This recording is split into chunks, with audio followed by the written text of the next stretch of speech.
छान आहे ग ड्रेस. कशी लपू ठेवती. मला आलं दीदी. मग काय असं सायम साईजचं म्हटली तू.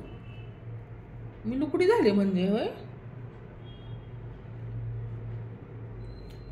त्याच्यामध्ये बदामी आहे.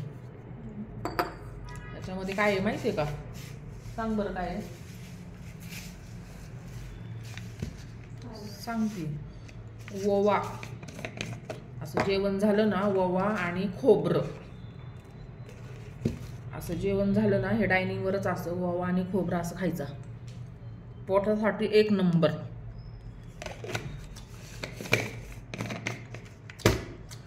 हे घरचं दुकान आहे आपलं.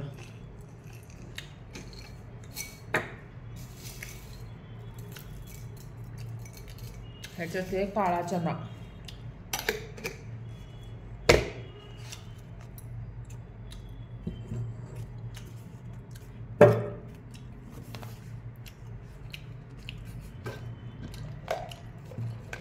ती भाभीने ह्याचं काहीतरी नाव घेतलं ह्या ड्रायफ्रूटचं. ह्याच्या बिया नाही खायच्या. पण एक ड्रायफ्रूट आहे, पण ह्याचं नावच येणं मला, पण चांगले. त्याला बाहेर जायचंय का ग? नानी बाहेर जातो पिल्लू.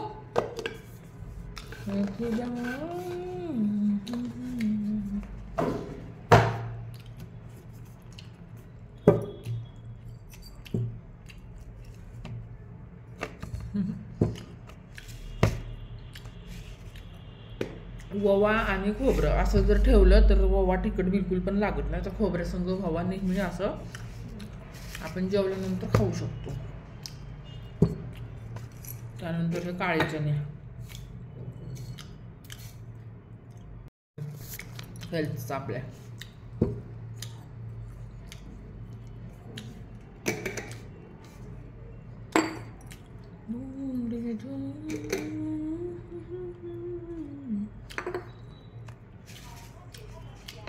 ही खूप महत्त्वाची गोष्ट आहे. कोणी कोणी ओवा असं गुळामध्ये खातं, कोणी कशामध्ये, पण नाही. हे खोबऱ्याचे असे पीस करायचे फ्रेंड्स.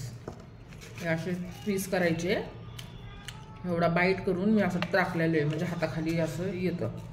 आणि हे असं जेवण झालं की इथंच एक घास ह्याचा खायचा, म्हणजे आपली पाचनशक्ती पण चांगली राहते. आणि ओवा आपल्या हेल्थसाठी पण खूप चांगला आहे. हे ड्रायफ्रूट्स असे मी भरण्या भरून ठेवलेले आहेत जवळ.